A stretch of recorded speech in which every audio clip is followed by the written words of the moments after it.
जय हिंद, नमस्कार। मैं डॉक्टर प्रदीप राय। जिस तरह से वर्ल्ड वाइड जियो स्ट्रेटजी और जियो पॉलिटिक्स इफेक्ट करती है, उसी तरह आज के इरा में ग्लोबल इकोनॉमी या जियो इकोनॉमी भी इन्फ्लुएंस करती है। हम अगर भारत के परिप्रेक्ष्य में कहें तो भारतीय राष्ट्रीय सुरक्षा और राष्ट्रीय हित को ध्यान में रखते हुए जो ग्लोबल इकोनॉमी में भारत का योगदान है, उस पर थोड़ी चर्चा करना चाह रहे हैं हम, क्योंकि ये विषय बहुत रोमांचित करता है और बहुत जिज्ञासा उत्पन्न करता है कि आखिरकार विश्व की अर्थव्यवस्था में भारत की भूमिका क्या है। अभी हम बड़ी बड़ी बातें सुनते हैं कि आत्मनिर्भर भारत, स्वावलंबी भारत, 5 ट्रिलियन इकोनॉमी की तरफ बढ़ता हुआ भारत। तो इसकी हकीकत क्या है, इसको थोड़ा सा समझने का प्रयास करते हैं। अभी रिसेंटली भारत के प्रधानमंत्री का 2 विशिष्ट देशों का दौरा था, जिसमें फ्रांस और यूएई थे। हम जानते हैं कि फ्रांस के बीटल डे परेड पे हमारे प्रधानमंत्री को इनवाइट किया गया। हमारी सेना की एक टुकड़ी ने वहाँ पर मार्च पास्ट किया, पार्टिसिपेट किया, और फ्रांस के सबसे बड़े सिविलियन जो ऑनर है वो हमारे प्राइम मिनिस्टर को मिला। और उतना ही महत्वपूर्ण दौरा हमारे प्रधानमंत्री का यूएई यानी यूनाइटेड अरब एमिरेट्स, जो संयुक्त अरब अमीरात कहते हैं, उसका भी दौरा था। अब जो प्रभावित करने वाली बात है उसमें यह था कि जहां हम लोग फ्रांस से खूब डील किए, जिसमें ट्रांसफ़र ऑफ टेक्नोलॉजी की भी बात थी, कुछ ऐसे प्रोडक्ट थे जो बहुत सक्सेस हैं, राफेल जैसे, उनके और ज़्यादा निर्यात की बातें थी, स्कॉर्पियन पनडुब्बी की बातें थी, वो सब अपने अपने स्पष्ट रूप में आई, अपने फाइनल स्टेज में पहुंची।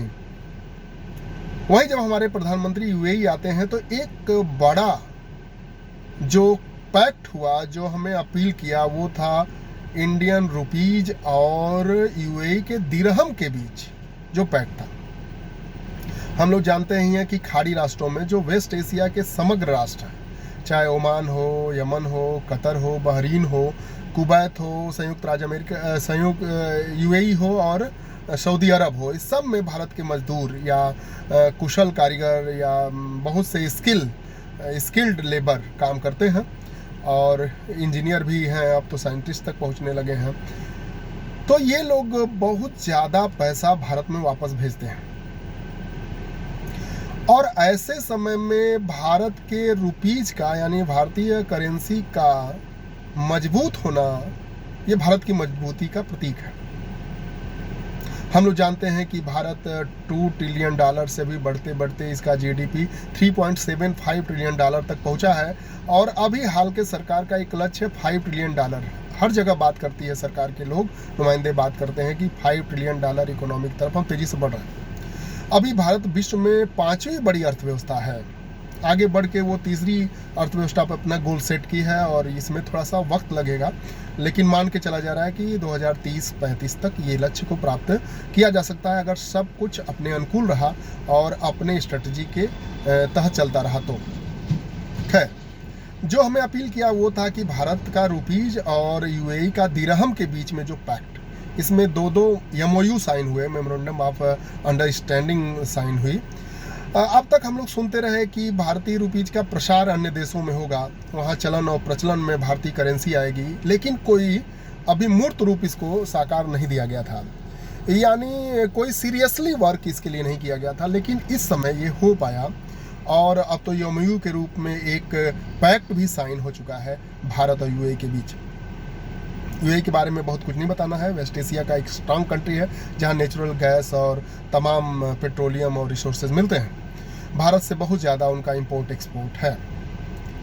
तो भारत का अगर इंपोर्ट एक्सपोर्ट की बात करें तो हम जानते हैं कि भारत का सबसे ज़्यादा व्यापार आज अमेरिका के साथ है, फिर चीन के साथ है, फिर वहीं यूएई के साथ है। ये क्रम है जो भारत के व्यापार की स्थिति को बयां करता है। खैर, तो जो दिरहम के साथ हमारा ट्रेड होगा, यानी बीच में कहीं भी अमेरिकन डॉलर नहीं आएगा। अगर हमारा कारीगर यूएई में काम करता है और भारत में पैसा भेजना चाहता है, तो जो उसके पास 10-15 लाख है, उसको वो डायरेक्ट दिरहम में वहाँ कमाया और भारत में भेज सकता है रुपीस के रूप में।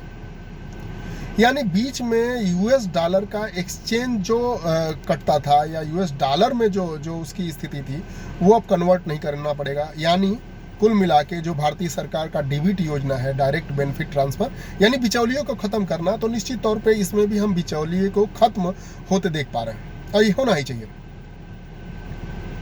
इसमें कुछ दुर्भाग्यपूर्ण बातें हैं कि भारत को 142 करोड़ भारतीय हैं, और इस स्थिति में हमें मतलब यही नहीं रुकना चाहिए, और थोड़ा एक्सपोजर की ज़रूरत है। विश्व में भारतीय करेंसी को और ज़्यादा एक्सपोजर की ज़रूरत है, स्ट्रांगनेस की ज़रूरत है।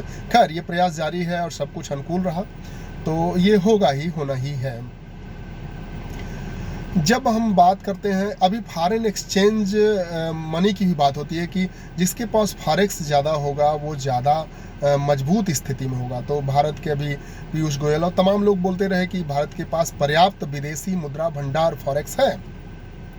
तो जब हम फॉरेक्स की तरफ देखते हैं तो ये पाते हैं कि भारत के पास लगभग 600 बिलियन डॉलर का फॉरेक्स इस समय है।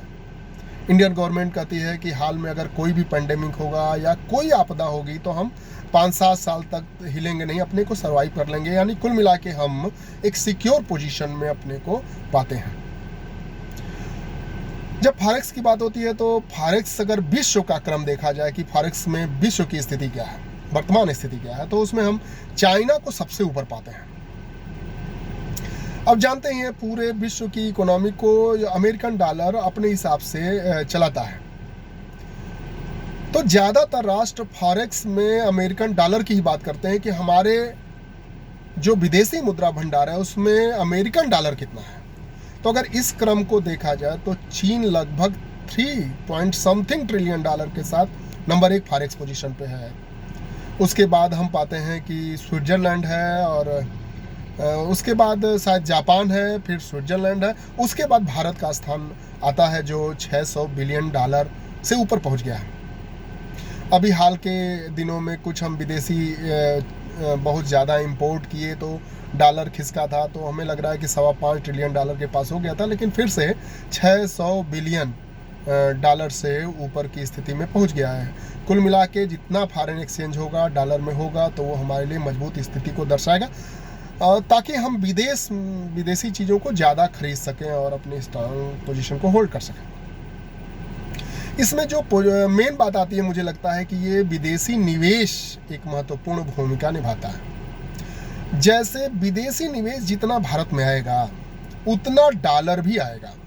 जैसे माना जाए कि अभी एलन मस्क की एक योजना है कि हम 10 बिलियन डॉलर, जब हम बिलियन की बात करते हैं तो 9 शून्य आप लगा दीजिए, 90, कोई भी डिजिटोस के आगे अगर 9 जीरो लगाते हैं तो वो बिलियन की बात आ जाती है। तो अभी बात हो रही थी कि एलन मस्क बोल रहे थे कि 10 बिलियन डॉलर का निवेश भारत में वो करने के लिए इच्छुक हैं और जल्दी ही करेंगे। इसका मतलब ये हुआ कि वो 10 बिलियन डॉलर हमारे सेंट्रल बैंक को या हमारे रिजर्व बैंक को देंगे, और बदले में यहाँ पे 10 बिलियन के डॉलर के हिसाब से रुपीज पाएंगे और यहाँ निवेश करेंगे। कहने का मतलब कि भारत में डॉलर आएगा, यानी विदेशी निवेश के साथ भारत का डॉलर मुद्रा भंडार बढ़ता जाता है, जिससे हम विदेशों से बहुत कुछ निर्यात कर सकते हैं और भारत के अच्छे भविष्य को और मजबूत कर सकते हैं। यानी भारत में ज़्यादा से ज़्यादा इन्वेंशन कर सकते हैं, ज़्यादा से ज़्यादा डेवलपमेंट कर सकते हैं, और अंतर्राष्ट्रीय जो नवीन और नवाचार हैं, महत्वपूर्ण शोध हैं, उनको भी हम ला सकते हैं। यानी फॉरेक्स का बहुत बड़ा महत्व होता है। हालांकि सभी राष्ट्र फॉरेक्स के रूप में अमेरिकन डॉलर ही रखते हों ऐसा नहीं है। जैसे अमेरिका खुद, एक आश्चर्य होगा, जो 3 लिस्ट अभी हम बताए थे कि जिसमें चाइना ऊपर है, फिर जापान है, फिर स्विट्जरलैंड, भारत है, उसमें फॉरेक्स में अमेरिका का नाम नहीं आया, क्योंकि वो तो खुद यूएस डॉलर छापता है, तो उसको यूएस डॉलर को अलग से रिजर्व रखने की आवश्यकता नहीं है और वो फॉरेक्स श्रेणी में वहाँ के लिए नहीं आता। तो अमेरिका क्या करता है विदेशी मुद्रा भंडार के लिए? अमेरिका, इटली और जर्मनी जैसे तमाम राष्ट्र हैं जो आज भी सोना रखते हैं और गोल्ड पे ही ज़्यादा भरोसा करते हैं कि कोई भी स्थिति होगी तो गोल्ड रिजर्व में पड़ा रहेगा, तो वो हमें हिलने नहीं देगा, वो किसी भी स्थितियों का सामना कर देगा। अगर गोल्ड, भारत की बात जो फॉरेक्स में होती है, तो भारत यूएस डॉलर भी रखता है, गोल्ड भी रखता है लगभग 7%, और अमेरिकन बॉन्ड और तमाम बॉन्ड, IMF के तमाम बॉन्ड, इस तरह के भी चीज़ों को रखता है। तो फॉरेक्स में ये सब चीज़ें आती हैं। खैर कुल मिला के ये है कि भारत की पोजीशन स्ट्रांग हो रही है, चाहे वो दिरहम रुपीज पैक्ट के रूप में हो या खाड़ी देशों में यूपीआई और रुपए कार्ड का बढ़ता प्रचलन हो, स्तर हो। अब तक ये बातें कही जाती थी, लेकिन अब एमओयू के रूप में आ गई हैं। कहने का मतलब कि अब ये मूर्त रूप आ गई हैं, तो निश्चित तौर पर भारतीय करेंसी की धमक ना सिर्फ साउथ एशिया वेस्ट एशिया में अपितु पूरे वर्ल्ड वाइड होने वाली है और भारत का फ्यूचर निश्चित तौर पर ब्राइट है।